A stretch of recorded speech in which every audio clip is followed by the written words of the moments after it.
este mes, considerado el mes de la Biblia, para hablar de la importancia que tienen las Sagradas Escrituras. De hecho, aquí tengo parte de mi armamento, parte del arsenal que yo tengo en casa. Y pues tengo esta Biblia impresa ya de hace varios años y otras Biblias acá. Y esta es de mi hija Mariam, que ella me la prestó para exhibirla esta noche. Y justo con estas Biblias también me traje esta herramienta muy importante, porque son sinónimos. No sé si cabe el ejemplo, porque esta es una lámpara, es una linterna. Y la linterna o la lámpara la usamos cuando hay oscuridad. Yo no sé si usted en algún momento en su casa se ha quedado sin energía eléctrica a las 8 de la noche, por ejemplo. Tal vez usted estaba viendo su programa favorito en la televisión, o estaba viendo la transmisión del culto por internet, o estaba trabajando, estaba haciendo sus tareas, estudiando, o simple y sencillamente estaba descansando en su casa. Y tal vez usted se dirige a la cocina cuando ¡fum!, todo se apaga. Y yo recuerdo que en mi época de niño, perdón que ya hable tanto de mi niñez, ¿verdad? Pero ¿qué era lo que hacíamos cuando se iba la energía eléctrica? Buscábamos las candelas, las velas, y encendíamos los fósforos. ¿Dónde están los fósforos? ¿Dónde están las candelas? ¡Sácate las candelas! Y ahí a tientas, ¿verdad? Buscando ahí, abríamos la gaveta y ahí estaban los fósforos. Y ese primer fósforo que se encendía, era un alivio, ¿verdad? Ya, ¿dónde están las candelas? ¿Dónde están las candelas? ¡Ay! Otro. Y encendíamos la candela y ya podíamos alumbrar. Ahora no, ahora los muchachos, se va la luz, ¿qué hacemos primero? El teléfono, ¿verdad? Y aquí tenemos una linterna también. Entonces, gracias a Dios, pues, tenemos ya mucha tecnología. Pero son similares.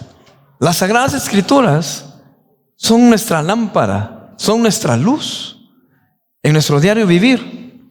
Especialmente cuando hay oscuridad en nuestra vida, cuando no sabemos qué hacer, cuando estamos así a tientas, que decimos, nos podemos golpear, nos podemos tropezar porque no vamos claramente en nuestro caminar diario. Y para eso necesitamos ¿qué nos dice la palabra de Dios? Necesitamos el consejo de la palabra de Dios. Es importantísimo conocer las Sagradas Escrituras. Pero déjeme decirle que para que nosotros llegásemos a tener esto, fueron años, un tiempo muy largo, personas que escribieron estos documentos no en papel. No existía el papel cuando se empezó a escribir esto.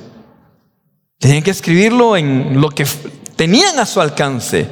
En algunas ocasiones lo escribieron en tablas como de barro, como lodo. En otras ocasiones utilizaron pieles. Y no era tan fácil como ahora escribir un lapicero o un teléfono y escribo así, escribo un texto en 10 segundos. Pero cuando se empezó la escritura y cuando empezaron a documentar todo esto, era difícil. Esto es el resultado, lo que tenemos acá, la Biblia, o lo que usted tiene ahí en su dispositivo, lo que usted tiene en casa. Es el resultado de años de sacrificio. Y literalmente muchas personas perdieron la vida para que nosotros tengamos acceso a la Biblia. Y aquí en Guatemala, gracias a Dios, la libertad de culto, la oportunidad que tenemos de estar con nuestra Biblia en la calle, de proclamar la Biblia, de proclamar las Sagradas Escrituras, es una bendición, pero al mismo tiempo puede convertirse en algo que no se valora. Hay países alrededor del mundo que no tienen acceso a este tipo de documentos. Es penalizado con cárcel y en algunas ocasiones hasta con la propia vida si a alguien en algún otro país se le encuentra un documento como estos, la Biblia. ¿Quién escribió la Biblia? ¿En qué época se escribió? ¿En qué lugar se escribió la Biblia? Yo no sé si a usted le ha llamado la atención y se ha preguntado eso. Hay mucha confusión, de hecho, en nuestro alrededor, en el mundo actual. Déjeme decirle, siempre ha habido confusión. Los que creemos en nuestro Señor Jesucristo, hemos atravesado persecución y siempre hemos sido cuestionados. Usted conoce personas que lo han cuestionado acerca de su fe. Usted tiene amigos quizás o familiares que lo han cuestionado en relación a lo que usted cree. Y lo han cuestionado incluso por lo que nosotros leemos, que es la Biblia. Gracias a Dios, en la cultura que tenemos, hay bases religiosas que nos han enseñado desde muy pequeños, nos han formado de pequeños en respetar la palabra de Dios. Pero déjeme decirle que estamos en una generación donde esos valores, esos principios se están perdiendo. No se está enseñando a los niños como se les debería de enseñar, el apreciar, el valorar la palabra de Dios. Y por eso veo oportuno compartir estos mensajes para que conozcamos mucho mejor la palabra de Dios. ¿Están listos entonces para arrancar en este precioso tema? Digan amén los que estén listos. Digan aleluya los que no están listos. Sí están poniendo atención. Qué bueno, gracias a Dios. La palabra del Señor dice en segunda carta a Timoteo, capítulo 3, verso 16. Según la versión Reina Valera, dice, yo confundí ahorita a los muchachos, ahí está. Según la versión Reina Valera dice, toda escritura está inspirada por Dios y es útil para enseñar y reprender, para corregir y educar en una vida de rectitud. Yo creo que no leí la Reina Valera. Voy a leer lo que está en la pantalla, perdón. Toda la escritura es inspirada por Dios y útil para enseñar, para redarguir, para corregir, para instruir en justicia. Yo confundí mis versiones. Ahora la NBI, mejor voy a basarme en lo que ponen en pantalla. Dice, toda la escritura es inspirada por Dios y útil para enseñar, para reprender, para corregir y para instruir en la justicia. Cuando el apóstol Pablo está escribiendo esto, el apóstol Pablo no tenía acceso a lo que nosotros tenemos actualmente. Habían algunos escritos referentes al Antiguo Testamento y la verdad, este tema es buenísimo, pero es demasiado extenso, entonces voy a procurar resumirlo lo más que pueda para darme a entender, para que usted y yo podamos ser movidos por el Espíritu Santo y valorar la revelación que tenemos de su palabra. Pues en ese entonces el apóstol Pablo hace referencia a lo que el pueblo judío tenía como sagradas escrituras. Vuelvo a decirlo, no es este libro. No tenía acceso a este tipo de documentos. Ellos tenían acceso a algo que se conocía como Tanaj, o es lo que nosotros sabemos o conocemos como el Antiguo Testamento. Y hay personas en la actualidad que dicen, entonces el apóstol Pablo no estaba hablando de la Biblia como tal. Déjeme decirle que por la gracia de Dios, allí hay algo que le podemos llamar gracia divina, le podemos llamar soberanía de Dios. Y aunque el apóstol Pablo se está refiriendo al Antiguo Testamento en ese instante, automáticamente también está refiriéndose a lo que años posteriores a que él escribiera eso, comprendiera lo que hoy tenemos como Biblia. Que gracias a la sabiduría, a la guianza del Espíritu Santo que habló a hombres para que conformaran y eligieran libros y se definiera cuáles son los libros que debían aparecer allí, guiados por el Espíritu Santo.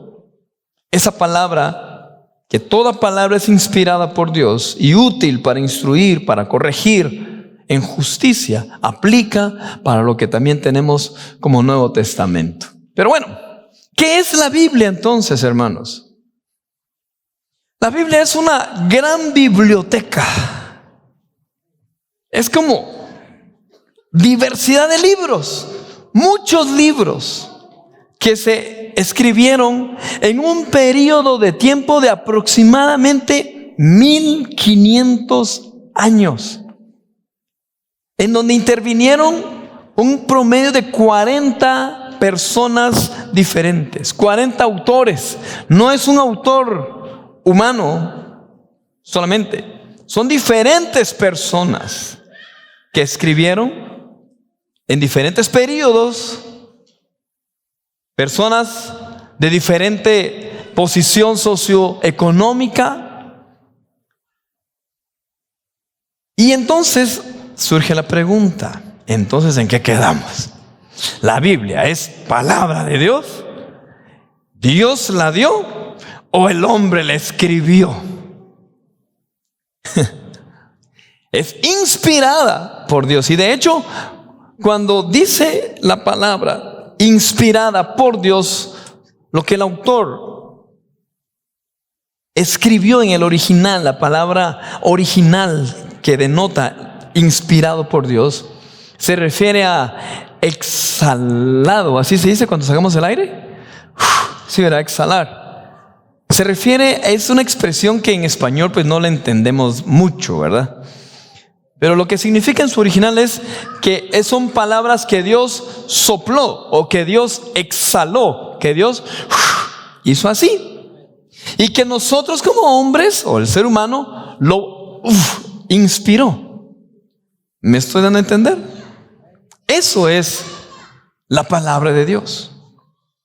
Hombres que por dirección divina tuvieron la convicción y la certeza de escribir sin que ellos quizás en ese momento se estuvieran percatando de que estaban escribiendo algo tan impresionante que iba a perdurar por el resto de la historia de la humanidad. Entre esos autores podemos mencionar a Moisés. ¿Recuerdan ustedes el nombre de Moisés? Aquel varón que fue criado en Egipto, preparado con la cultura egipcia, en las mejores universidades de aquella época, pero que tuvo que salir huyendo de Egipto y después de muchos años Dios lo llamó a través de un acontecimiento sobrenatural. ¿Recuerdan ustedes la zarza que no se quemaba? Tenía fuego pero no se quemaba. Dios lo llama a liberar al pueblo de Israel. Bueno, es una larga historia. Se ha considerado a Moisés como uno de los autores del Antiguo Testamento.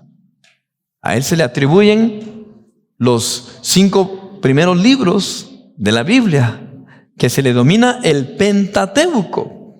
Penta 5, ¿verdad? Por eso es que algunos de ustedes escuchan ese término, el pentagrama, 5 líneas. Pentágono, 5 ángulos.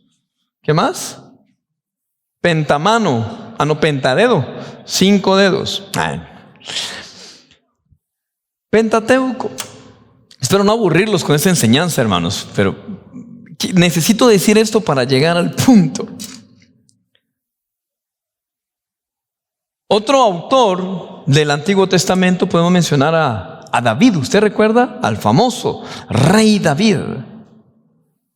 A él se le considera la escritura de varios salmos, incluso salmos proféticos que estaban hablando acerca del Mesías que había de reinar, de gobernar. Miren, a lo que voy es de que esas personas, por ejemplo, y hay muchos más que podemos mencionar, quizás no se imaginaron la magnitud de lo que estaban haciendo, de lo que estaban escribiendo.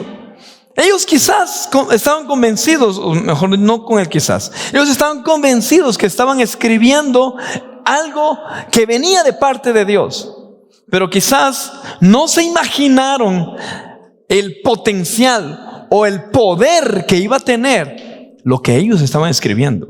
Para darle una idea, Moisés, ¿hace cuánto vivió nuestro hermano Moisés acá en la tierra? ¿Alguien tiene una idea aproximada?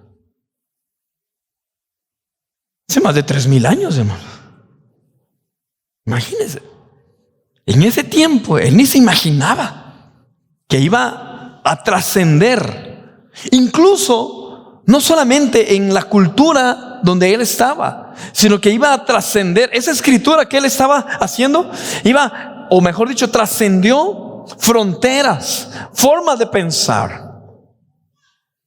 Esa escritura ha afectado incluso al mundo de hoy, que conocemos como en el que conocemos las diferentes religiones, así como se le denomina, ¿verdad? El Islam, el cristianismo, el judaísmo.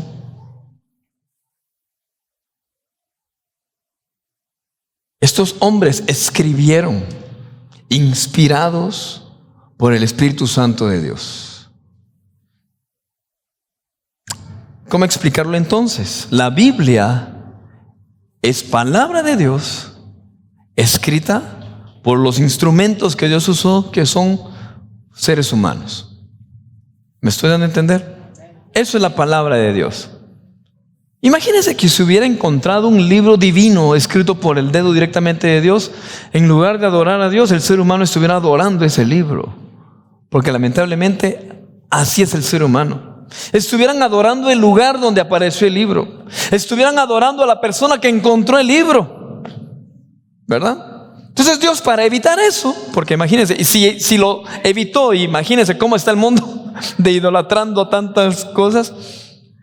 Por esa razón Dios permitió que fueran varias personas en diferentes lugares, de diferentes posiciones, que escribieran para que se completara la Sagrada Escritura. Nuestra Biblia cristiana evangélica, está conformada por 66 libros, sí lo sabíamos. Pero hay dos divisiones muy importantes, dos partes muy importantes de nuestra Biblia. ¿Cuáles son esas dos partes importantes? El Antiguo y el Nuevo Testamento. Perfecto. El Antiguo Testamento conformado por 39 libros, que es lo que les estoy diciendo, que se considera como el Tanaj. No soy experto en el hebreo, no espero estarlo pronunciando bien.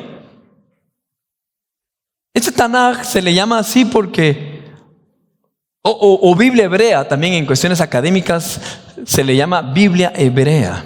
Está conformada también por los libros que nosotros tenemos en la Biblia cristiana evangélica. 39 libros. Cuando Jesús hace referencia al Tanaj, Él lo describe y dice: la Torá, los libros, los salmos y los profetas, en el español así sería. Son tres grandes diferencias que hay allí. Y en otra reunión, en la próxima reunión, vamos a hablar un poquito más sobre el Antiguo Testamento. Pero Jesús hace referencia a esos libros. Usted me preguntará, hermano Melvin, entonces ¿por qué las Biblias católicas tienen más libros, verdad? Si no estoy mal, son 7 libros más que están en lo que se ha considerado como el período intertestamentario, o sea, en medio del Antiguo y entre el Antiguo y el Nuevo Testamento. Hay un promedio entre 300 a 400 años de silencios, le llamamos. Bueno, una respuesta sencilla, porque no tenemos mucho tiempo y tampoco es un estudio minucioso, pero una respuesta sencilla podría ser, o sería, mejor dicho, que nuestra Biblia evangélica está más apegado al canon de la Biblia hebrea. Dicho más fácil, ¿verdad? La diferencia que tiene la Biblia católica son los libros deuterocanónicos, que también se le conocen como apócrifos. Alguien me puede confirmar, ¿verdad? Y la palabra apócrifo tiene que ver con que escondido, algo escondido. Entonces se ha considerado que esos libros deuterocanónicos no están dentro del canon hebreo y no han sido considerados, porque no fueron considerados inspirados de una forma divina como lo fueron los 39 libros que nosotros tenemos en el Antiguo Testamento. Es una forma muy resumida, explicada. Pero también tenemos el Nuevo Testamento. ¿Cuántos libros tiene el Nuevo Testamento? ¿Alguien me lo puede decir? 27, perfecto. 27 libros. Que igual fueron escritos por diferentes personas. La gran mayoría o una gran parte del Nuevo Testamento fue escrito por el apóstol Pablo. Bueno, eso es parte de lo que es la Biblia. Hay también mucha controversia o un poco de controversia, porque yo he escuchado a algunas personas que hacen ese tipo de controversia. ¿Y quién definió los libros de la Biblia? ¿A quién se le ocurrió? Este sí, este no. Este sí, este no. Yo quiero decirle que eso no fue el resultado, como algunos piensan, no fue el resultado de caprichos de un pequeño grupo de personas que se pusieron de acuerdo. Bueno, en aquel entonces no había ni teléfono, ni WhatsApp, ni nada de eso, ¿verdad? No fue aquello de que, hey, reunámonos y definamos cuáles libros sí se dejan y cuáles no. No fue eso. Fue una evolución, algo progresivo de muchísimos años. Para resumírselo, resulta que cuando nuestro Señor Jesucristo caminó entre nosotros, vuelvo a decirles, Él afirmó que no venía a quitar la ley, ¿verdad? Él refiriéndose a lo que les acabo de decir. Pentateuco, la Torá, ¿verdad? Los profetas, los salmos. Él no venía a quitar eso, sino el que venía a cumplirlo. Pero empezó entonces los seguidores de nuestro Señor Jesucristo, empezó el cristianismo, empezó la iglesia a surgir, empezó la persecución. Entonces el pueblo judío como que se vio amenazado y habían muchos escritos, empezaron a surgir muchos escritos. Ya había una tradición. Espero no aburrirlos con esta historia, hermanos, pero a mí me emocionó cuando estaba estudiando eso. A mí me fascinó. De hecho, hace muchos años con mi esposa, cuando estudiamos en la universidad, llevábamos un curso que se llamó Historia de la Iglesia. Un curso buenísimo, hermoso ese curso. Y cuando uno sentía, ya pasaron las 2 horas de clase, porque eran periodos así extensos y uno se quedaba picado. Ay, ¿qué pasó después? ¿Y qué pasó después? Y mucha lectura, definitivamente había que leer demasiado. Pero bueno, para resumirles, lo que empezaba a suceder en ese entonces es que había muchos escritos, muchos documentos. Así que voy a hacer un paréntesis. Usted no se asuste cuando escuche, ya salió otro evangelio. El evangelio de Judas, y que el evangelio de María Magdalena, y que el evangelio de fulano de tal. Hermano, hay más. Lo que pasa es de que eso lo anuncian y lo dicen como amarillismo, ¿verdad? Para alarmar. A los que no tienen la fe, no están convencidos en su fe, eso los hace tambalear. Ay, aparecieron otros libros. Ay, la Biblia no sé qué. ¿Y cuál traducción será la mejor? Y que entonces la Biblia es una farsa. Y entonces, no. Eso no es nuevo. Eso ya estaba hace mucho tiempo. Por eso es que la palabra del Señor dice, nada nuevo hay debajo del sol. Todo es ya lo que estamos viviendo, eso ya pasó en otra época también. Pues bueno, cierro el paréntesis. Cuando estaban el pueblo cristiano empezando a proclamar la palabra de Dios, el pueblo judío, así de una forma parafraseada, los líderes se pusieron las pilas, ¿verdad? Y dijeron, bueno, hay una amenaza a nuestras creencias. Mire, pero todo eso era plan divino, ustedes. Y hay que poner en orden las escrituras sagradas. Eso ya venía por tradición, o sea, ya estaban los escritos, ya se sabía cuáles eran. Pero dijeron, hay que cerrar porque guiados por el Espíritu Santo vamos a definir cuáles son las sagradas escrituras. Y no fue una reunión, no fue una cena, no fue en un ratito, no, fue una evolución de varios años, de años, en la que líderes religiosos de esa época o gente eruditos del Señor, guiados por el Espíritu Santo, definieron lo que le llamamos el canon, o sea, los documentos en sí. No fue una persona, no fueron dos personas, fueron un grupo de personas que definió el canon hebreo, y allí, como quien dice, se cerró el canon hebreo. De hecho, hay una teoría de que los deuterocanónicos no entraron en el canon porque estaban escritos en griego, y uno de los requisitos era que fueran escritos en hebreo. Pero bueno, esa es una de las teorías que hay. Pero no confundirlo. ¿Están conmigo, hermanos? Sí, estamos en esta historia. ¿Cómo entonces se convirtió en un libro? Bueno, ahorita les conté lo de el Antiguo Testamento de forma resumida, y el Nuevo Testamento. Los mismos creyentes, los mismos apóstoles, recuerden, empezaron a enviar cartas, ¿se acuerdan? A la iglesia que estaba naciendo en determinado lugar.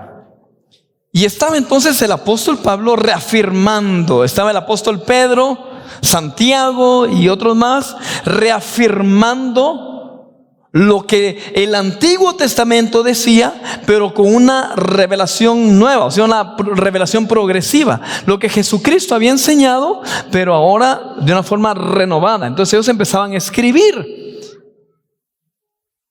Y empezaron a surgir las cartas de los apóstoles. También muchos empezaron a escribir la narración de la vida de Jesús, porque empezaron muchas personas a hablar. Yo también conocí a Jesús, yo también lo conocí, y que yo lo conocí, pero era un tipo no sé cómo, y empezaron a tergiversar la historia. Entonces por eso es que, por ejemplo, aparece Lucas. Cuando usted empieza a leer el Evangelio de Lucas, empieza diciendo algo así como: te escribo, oh Teófilo, después de haber investigado los hechos, algo así. Usted puede leer ahí el Evangelio de Lucas capítulo 1, y él empieza a decir: esto es lo que investigué, y estos son los hechos que tengo en cuanto a la vida de Jesús. Y plum, sigue escribiendo.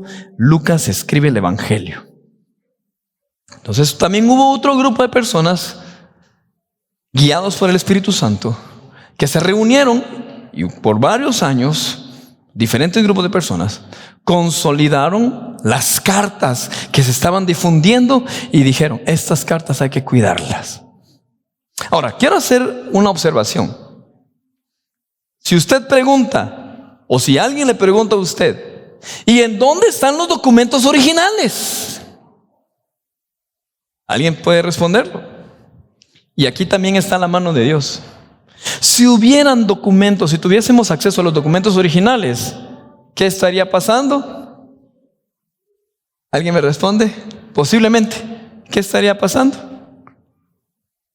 Los estarían idolatrando. Es que esos son los pergaminos, o esas son las pieles en donde escribió Moisés. Esos han de ser milagros, porque así es el ser humano. Ahí están el papel en el que escribió el apóstol Pablo. ¿Dónde? Yo quiero un pedacito de eso. ¿Verdad? Así sería. Dios no lo permitió. En la actualidad, lo que se tienen son copias de manuscritos. Pero vuelvo a decirles, eso es plan divino para salud del ser humano. No le encuentra sentido a usted. Yo a esto le encuentro así como que wow, qué increíble. Yo quisiera encontrar los documentos donde David escribió, y esa sería la prueba para creer. No están.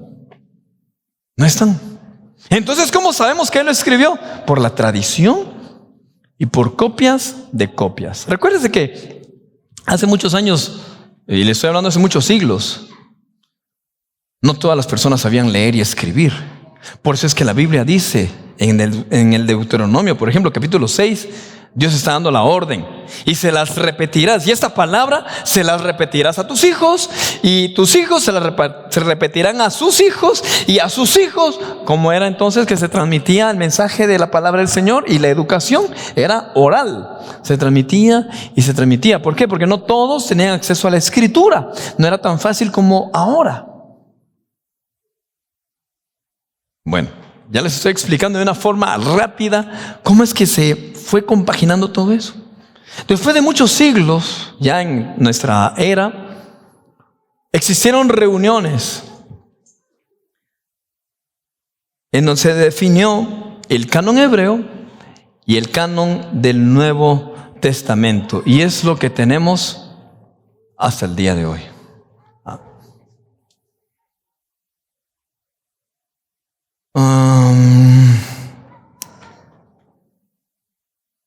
Alguien en una ocasión me preguntó, hermano Melvin, ¿y cómo escribieron ellos así versículos, capítulos?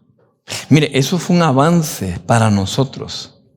Hace aproximadamente 6 siglos hubo un hombre que empezó a traducir la Biblia, pero la Biblia era como un libro de texto así, o varios libros de texto, ¿verdad? ¿Y cómo hacerle para poderlo memorizar, o cómo hacerle para encontrar? Imagínese usted, ¿qué hubiera hecho, qué hiciera usted si la Biblia no tuviera capítulos ni versículos? ¿Cómo le haríamos?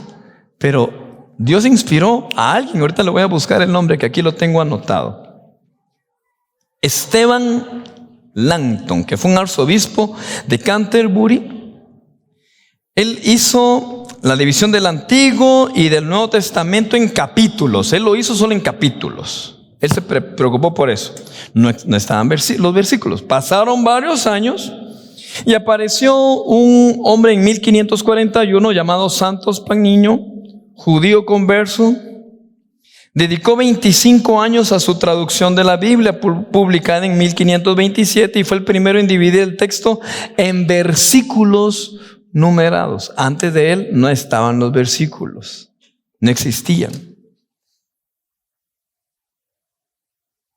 Y luego Roberto, no sé si lo voy a pronunciar bien, Steen, fue quien realizó la división que nosotros tenemos entre capítulos y versículos. O sea, los personajes anteriores lo hicieron, pero quien lo confirmó fue este último caballero. Miren, si se le quedan los nombres, qué bueno. Y si no se le quedan, a mí lo que me interesa explicarle es que antes era un texto completo. Pero mire, por eso nosotros tenemos muchas bendiciones. Imagínese que usted hubiese nacido 7 siglos atrás. Usted no hubiese tenido acceso a este documento.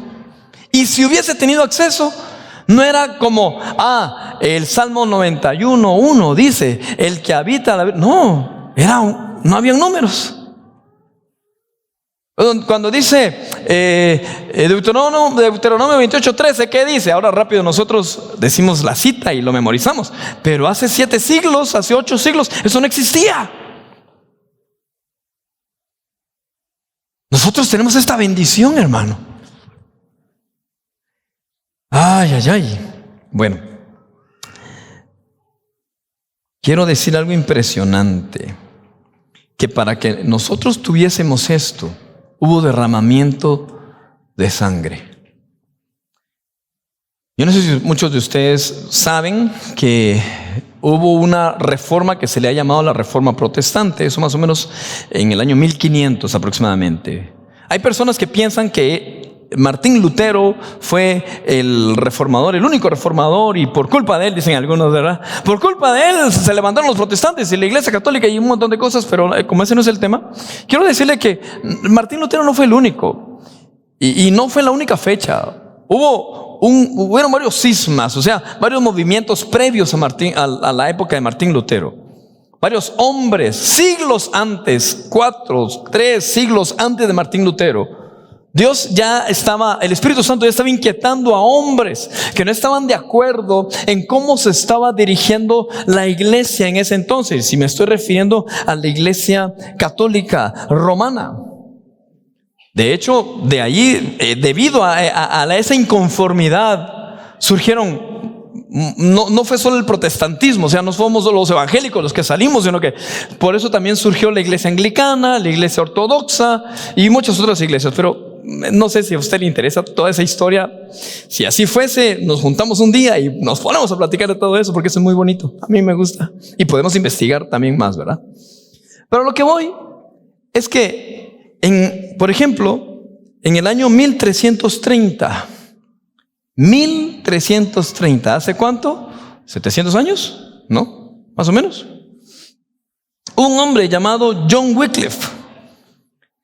Él era inglés y él se atrevió a traducir la Biblia, porque antes estaba solamente en un idioma donde solo el clero, o sea, solo las personas muy específicas tenían acceso a las escrituras. Nadie más podía interpretar la Biblia, nadie más la podía leer, solamente ellos.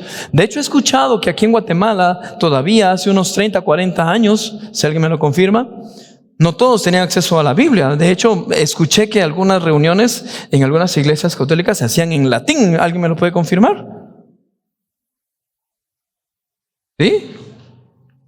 Bueno, imagínense, hace 700 años. Entonces este hombre, él pensaba, todos tienen que tener acceso a las Sagradas Escrituras. ¿Por qué? Porque en algunas ocasiones se enseñaba algo no conforme a la palabra de Dios, sino que se enseñaba conforme a los intereses de los que dirigían la iglesia. Entonces John Wycliffe fue uno de los que empezó a traducir y lo eliminaron. De hecho, se cuenta que 40 años aproximadamente después de que él murió, era tanta la furia que tenían los dirigentes de la iglesia en aquel entonces, me refiero a la iglesia católica, que era la que estaba, ¿verdad?, que mandaron a desenterrarlo. No les bastó con que ya estuviera muerto, y sacaron los huesos y los quemaron. Era tanto el coraje y el castigo que querían dar a entender. Luego hubo otro personaje, Juan Hus o Jan Hus, un erudito de la Biblia, que fue arrestado también por herejía y también fue quemado en la hoguera por traducir la Biblia. Y otro personaje, William Tyndale. De hecho, a mí se me hizo ese nombre muy, muy conocido, Tyndale, porque hace muchos años yo tuve una librería cristiana y había una de las distribuidoras, y de hecho creo que todavía existe una editorial de libros de literatura cristiana que se llama así, Tyndale o Tyndale, no estoy muy seguro de la pronunciación. Pero fue un personaje que también se animó a ir contra la autoridad de aquel entonces. Estos varones que yo les estoy mencionando, ellos prefirieron obedecer a Dios antes que a los hombres. Y ellos fueron los que murieron, para mencionar algunos cuantos, murieron traduciendo este libro, la Biblia. Y esa traducción no les llevaba un par de horas, no les iba a llevar unos cuantos días, fueron años de entrega, de sacrificio, de sufrir persecución. A lo que quiero llegar, hermanos, nosotros aquí en Guatemala podemos ir a una librería cristiana y adquirir una Biblia de estas. Algunos dicen, ay, tan caro que está. ¿Cuánto cuesta? Para dar una idea, 200 quetzales. Ay, 200 quetzales, uy, qué caro es la Biblia. La Biblia no se debería de vender. Hay personas que así piensan todavía, ¿verdad? La Biblia debería de ser gratis. Hermano, hay gente que pagó con su propia vida para que usted y yo tuviéramos acceso a esto. Y mire, varias presentaciones, un Nuevo Testamento tan chiquito. Yo me acuerdo que cuando era adolescente yo caminaba para la iglesia, hasta me daba pena cargar la Biblia, y me conseguí uno de estos, y adivine qué, ahí me lo escondía yo para que no me vieran, decía yo. Qué vergüenza, hermano, qué vergüenza. Ahora me da vergüenza recordar eso, porque ¿cómo voy a esconder yo la palabra? Ya después entendí que no debía ser así. Me di cuenta a tiempo. Y usted decía, no, que se den cuenta que yo soy evangélico, decía en mi mente, ¿verdad? Y que se den cuenta que yo cargo la Biblia. Y entonces ya después caminaba yo con mi Biblia aquí, un poquito chiviado ahí cuando andaba en la calle y miraba a todos mis compañeros y todo, pero yo andaba con mi Biblia porque yo quería demostrar que era creyente en Cristo Jesús. Pero hermano, para que nosotros tengamos esto, les vuelvo a decir, mucha gente dio su propia vida. No digamos nuestro Señor Jesucristo. ¿Cómo será posible que nosotros seamos tan malagradecidos? ¿Cómo puede ser posible que la generación actual no valore este sacrificio que se ha hecho? Hay personas que no quieren invertir en una Biblia de 200 que sale. Mire, hay de varios precios y estoy poniendo precios. No, yo quiero fotocopias, quiero yo. Le va a salir más caro, pues. Voy a descargar la aplicación que es gratis porque eso es suficiente. Está bien, pues. O sea, mire, la palabra de Dios, si Dios a usted le permite comprar 10 de estas y regalárselas a alguien que lo necesite, gloria a Dios, que Dios nos permita obsequiar esto. Pero detrás de esto realmente hay un trabajo arduo y honor a quien honor merece. En la actualidad se sigue trabajando en la traducción de la Biblia. Aquí en Guatemala particularmente se está trabajando en la traducción a las lenguas mayas. No sé si usted sabía eso. Y con cada Biblia que usted compra, usted está apoyando esos proyectos. Qué bonito eso, que todos tengan acceso. Nosotros tenemos diferentes versiones ahora, mire, hasta diferentes traducciones.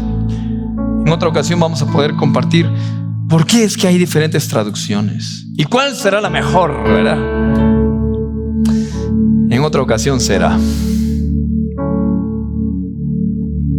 La Biblia es vida y la Biblia produce vida. Lo que está escrito acá, hermano, no son simples palabras. Lo que está escrito aquí produce vida. Lo que está escrito acá produce vida en un corazón aunque está muerto. Esto tiene muchísimo valor. Valoremos, apreciemos las sagradas escrituras. Este próximo domingo vamos a estar hablando también sobre la Biblia. ¿Quiénes tienen Biblia impresa aquí? Levanten su mano. ¿Quiénes tienen Biblia impresa? Yo les invito para que todos traigamos nuestra Biblia impresa favorita el próximo domingo, ¿les parece? Este domingo que viene, traigamos nuestra Biblia impresa. Que los niños vean que tenemos nuestras Biblias. Yo les doy un consejo: si usted lee su Biblia en su casa, yo les recomiendo que use una Biblia impresa, especialmente si tiene a sus hijos pequeños cerca suyo. Use la Biblia impresa. Es cierto, en la casa podemos utilizar también la Biblia en el teléfono, ¿verdad? Pero ¿qué pasaría si nuestros niños nos ven con el teléfono leyendo la Biblia? Ellos no van a decir, está leyendo la Biblia. No, ellos van a decir, estás con el teléfono. Y cuando usted les diga, mijo, deje ese teléfono, él, en su cerebro, en su mente va a decir, ¿cómo me está diciendo que yo deje el teléfono si él pasa todo el tiempo en el teléfono? ¿No se me va a entender? Es mejor enseñar con el ejemplo. Entonces yo le doy la recomendación que cuando usted lea la Biblia en su casa, especialmente alrededor de sus hijos, use Biblia impresa. Amén. Ya es un consejo, usted tómelo como quiera. Pero le invito a que este domingo, ¿quiénes tienen la Biblia arcoíris? ¿En algún momento compraron la Biblia arcoíris? Levanten su mano. Hermana, si usted gusta la puede traer el domingo y se la enseñamos a la iglesia, porque no sé si todos saben que existe esa Biblia arcoíris. Y la Biblia arcoíris no es del otro arcoíris que usted ha escuchado por ahí. No, es una Biblia que así se denominó hace varios años. La Biblia plenitud. ¿Alguien tiene la Biblia plenitud por acá? Acá, la puedes traer, hermano, y le enseñamos a la congregación. La Biblia Thompson. ¿Alguien ha escuchado ese nombre? Biblia Thompson. Están invitados. Si la traen, cuídenla, ¿va? No me la van a dejar. Ahí se la dejo, hermano, y ahí miras cómo sale. No, me ayudan a cuidarlas. Pero están invitados a traer sus Biblias el domingo. Vamos a seguir comentando sobre las Sagradas Escrituras. Pónganse de pie, por favor. Termino leyendo el Salmo 1. Voy a leerlo en la versión Reina Valera. Dice: bienaventurado el varón que no anduvo en consejo de malos, ni estuvo en camino de pecadores, ni en silla de escarnecedores se ha sentado. Versículo 2, leámoslo juntos. Sino que en la ley de Jehová está su delicia, y en su ley medita de día y de noche. Vuelvo a hacer otro paréntesis. Cuando el salmista está escribiendo esto, no existía lo que nosotros tenemos de Biblia. Ya lo dije anteriormente. Cuando el salmista escribió esto, lo único que él tenía acceso en ese instante, en ese contexto, era la ley. Y ya les dije, el Pentateuco, algunos profetas, algunos escritos, eso era lo que él tenía acceso en ese momento. Ni siquiera se había completado el Antiguo Testamento.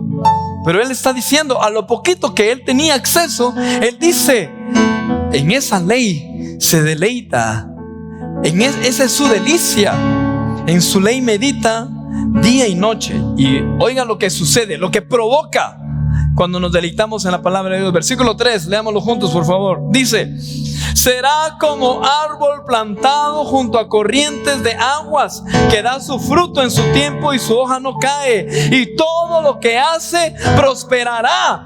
Eso es algo que provoca cuando tú te deleitas en la palabra de Dios, porque esta palabra tiene vida. Cuando tú lees, cuando tú te deleitas en esto, provocas bendición de Dios. Serás como un árbol plantado junto a corrientes de agua. Muchos quieren la bendición.